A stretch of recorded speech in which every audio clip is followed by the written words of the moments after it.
No solo podemos contar aritméticamente los procesos de consulta previa realizados, también tenemos que analizar los retos que la consulta previa tiene en este país. Y son muchos los retos. Un primer reto que ha salido de la primera parte del primer video que hicimos es que las medidas consultadas tienen que ser promulgadas eventualmente, porque si no son promulgadas no podemos considerarlas vinculantes y no podemos comprobar eventualmente si los acuerdos se llegan a cumplir o no. Uno puede llegar a acuerdos en una consulta previa y desacuerdos, pero si no es promulgada la medida, eventualmente no podemos fiscalizar al Estado peruano si cumple o no con esos acuerdos. Por eso es que el gran reto para el Estado peruano, para este gobierno que está entrando ahora en julio del 2016, va a ser cumplir estos acuerdos de consulta previa, ¿no? Por ejemplo, del lote 192 se consultaron, se llegaron a algunos acuerdos con cierto sector de los pueblos indígenas del Tigres, y esos acuerdos no lo va a cumplir Ollantaytambo ahora que le quedan 3 meses, lo va a cumplir el siguiente gobierno, y ahí vamos a comprobar si la consulta previa eventualmente funciona. Muchos de ustedes que están en este evento, seguro hermanos Shipibos, fueron consultados en el lote 169 en el 2013. Se llegaron a una serie de acuerdos muy importantes.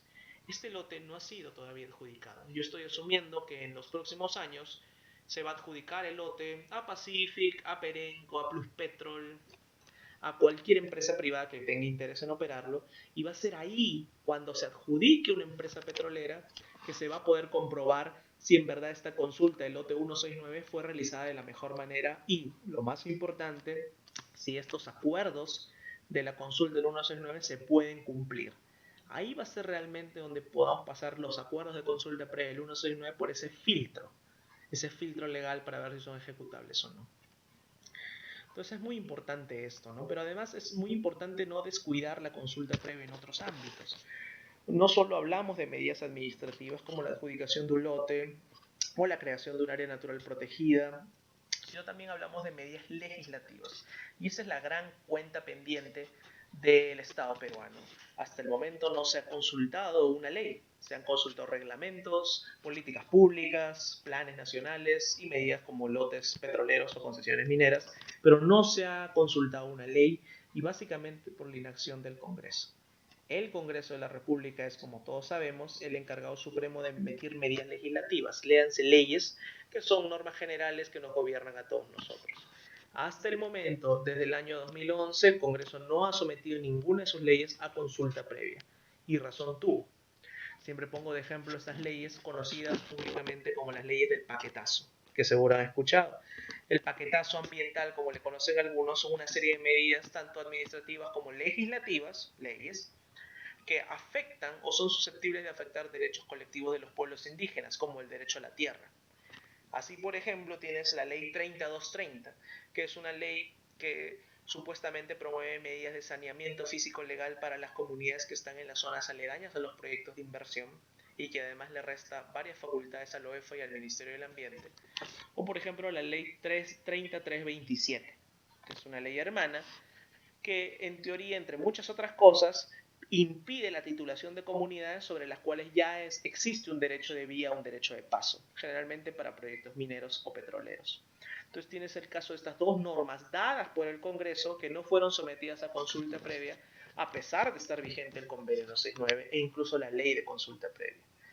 Entonces vemos dos casos flagrantes en los cuales el Congreso no realizó la consulta previa a pesar de que tenía que hacerlo. El Congreso básicamente no lo hace porque no ha cambiado su reglamento, ¿no? Todo funcionario tiene que hacer solo que la ley le dice que puede hacer, el congresista también. Y en el reglamento del Congreso, que tiene fuerza de ley orgánica, hay una serie de medidas de qué hace, que no hace un congresista, una comisión, etcétera, etcétera, y no existe nada de consulta previa. Entonces, una primera dificultad es eso, no se ha cambiado el reglamento del Congreso. Como no se ha cambiado el reglamento del Congreso, no podemos saber a ciencia cierta quién debe hacer la consulta dentro del Congreso. O sea, tenemos un convenio 169 que te dice medida legislativa, consulta. Tenemos una ley de consulta que dice toda ley que afecta a pueblos indígenas se consulta. Pero no hay ningún sitio, que debería ser el reglamento del Congreso, donde se indique quién o qué ente del Congreso es el encargado de hacer la consulta previa. Y así, por ejemplo, tenemos la gran duda que cuando hay una ley que afecte a pueblos indígenas, ¿quién debe consultar? ¿Será acaso el Pleno del Congreso? ¿Será acaso antes la comisión del Congreso que apruebe el dictamen para ser debatido en el Pleno? Puede ser la Comisión de Transporte, la Comisión de Educación, la Comisión de Constitución. Retrocedemos más, ¿será acaso la Comisión de Pueblos Indígenas, afroperuanos y pueblos andinos la encargada de hacer eso? Porque hay una comisión específica para ver esos temas. ¿O será acaso tal vez el legislador que promueve el proyecto de ley? No sabemos. No se sabe a ciencia cierta quién es el encargado dentro del aparato legislativo de hacer la consulta. Desde Lima, por ejemplo, hemos estado acompañando desde el CAAP a los representantes del Pacto de Unidad de Pueblos Indígenas, también hay de CEP, que iban consecutivamente al Congreso, a los debates de la Comisión de Constitución en este caso, donde se ponía en debate el cambio del reglamento del Congreso. Había algunos proyectos de norma, unos predictámenes, donde ya se aclaraba qué ente del Congreso lo iba a hacer, ¿no? Había estas dos posturas en el Congreso, ¿no? Por un lado, alguien que decía, un congresista que proponía que las comisiones que promuevan la medida hagan la consulta previa. Por otro lado, otro congresista que decía que no, el Pleno debía hacerla después de una primera votación. Entonces siempre quedó en duda ese predictamen, nunca se llegó a debatir seriamente y finalmente el reglamento quedó entrampado, en la modificación quedó entrampada y no se cambió el reglamento y por eso es que hasta el momento no se puede ejecutar la consulta previa a nivel congresal. Ese es un reto pendiente también para el siguiente gobierno que entra ahora en julio del 2016, en específico para los congresistas en general que entran a este nuevo Parlamento 2016. Otra gran cuestión también pendiente es la consulta previa a nivel regional. No solo deben consultar los entes nacionales, los ministerios o el Congreso en este caso, sino también los entes regionales y locales, no olvidemos. Son pocos los gobiernos regionales, por ejemplo, que tienen ordenanzas de consulta previa, ¿no? Por ejemplo, el gobierno regional de Amazonas tiene una, aprobada ya hace algunos años, donde se dice que debe someter a consulta previa las medidas a nivel regional que afecten pueblos indígenas, por ejemplo, una ordenanza regional. Lo mismo debe pasar con las municipalidades provinciales y distritales, ¿no? En Pucallpa ha habido un intento, por ejemplo, de trabajar con el gobierno regional de Ucayali para emprender la implementación de una ordenanza de consulta a nivel regional, a nivel de la región Ucayali, que sería también interesante que ustedes como organizaciones, como líderes, asuman el reto de fiscalizar ese procedimiento y cómo lo están llevando a cabo. El gran reto también de consulta, creo yo, es el tema de la aplicación de la consulta previa, ¿no? Hablamos al principio en el video 1 de que la consulta previa es vinculante desde que el convenio 169 está vinculante, le hace desde febrero del 95 acá en Perú. Pero hay muchos funcionarios de este gobierno, por ejemplo, incluso el Ministerio de Cultura, que proponen que la consulta previa es vinculante desde el 2011. 2011 es el año en que salió la ley de consulta, la 29785. Entonces tenemos ahí un gran debate. ¿Desde cuándo es vinculante la consulta previa? ¿Será desde 1995, de cuando está vigente el convenio, o será del 2011, donde está la ley de consulta? Y es un debate que tiene argumentos de los dos lados. Desde el CAP creemos que la consulta previa es vinculante desde el 95, desde que el convenio 169 tiene vinculancia en el Perú. En el Estado peruano tenemos muchas normas que nos rigen, ¿no? Una ley generalmente es la norma por antonomasia, por excelencia nos rige a todos. Pero sobre esa ley existe lo que se conoce como Constitución. La Constitución Política del Perú, la última vigente de 1993, donde se regulan los derechos y obligaciones del ciudadano peruano y de todos los poderes del Estado. Y los principios básicos que rigen la conducción social, política y económica de este país. Pero esta constitución, que tiene fuerza madre, es la norma más importante del Perú y está sobre todas las leyes, tiene un paralelo. En la constitución se afirma también que los tratados de derechos humanos tienen rango constitucional, o sea, están al mismo nivel.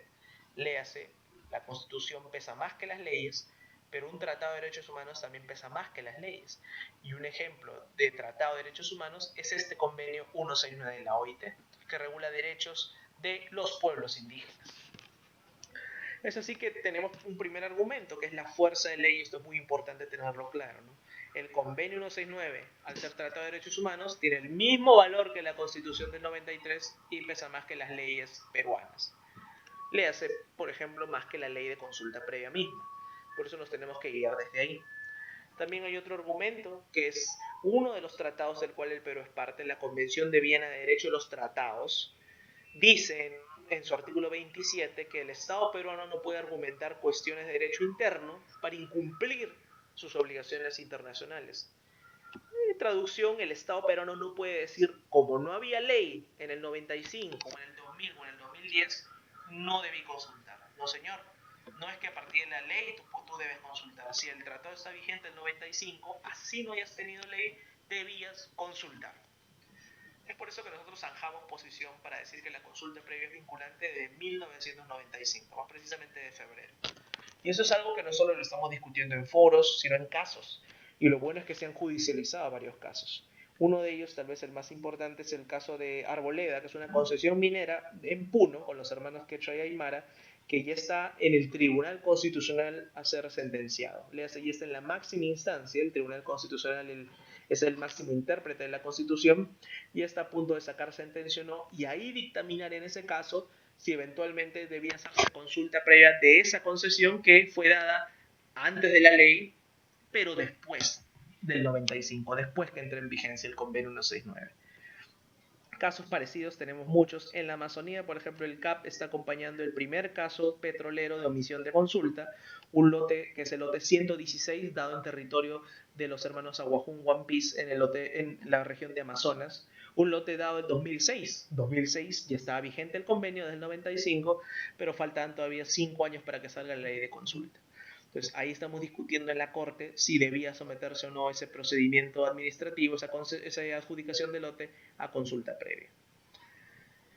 Y finalmente también ver el tema de cómo mejoramos la consulta, ¿no? Hemos visto que 21 procesos han concluido y de estos 21 solo 6 tienen la medida promulgada en el peruano. Entonces habría que analizar en sí cómo mejorar los procedimientos de consulta. Un procedimiento de consulta es un diálogo entre Estado y pueblos indígenas y a veces se da una distorsión. Yo voy a consultarte un tema petrolero, un tema minero, pero eventualmente terminamos hablando de otras cosas. Encontramos a una comunidad lejana no solo de la capital, lejana de la ciudad madre de la región. Por ejemplo, en Maipú estuve para hidrovías. Hidrovías hizo en Ucayali y en Loreto. Estuve en Maipú, una comunidad que quedaba a 7 horas en bote desde Nauta, que está a 2 horas de la capital, de Iquitos. Una comunidad súper lejana que por primera vez, después de años, tenían a la gente del Estado enfrente, a los funcionarios, en este caso el Ministerio de Transporte y Comunicaciones. Entonces, ¿qué pasa ahí? Tú por primera y tal vez única vez en mucho tiempo tienes la oportunidad de hablar con gente del Estado.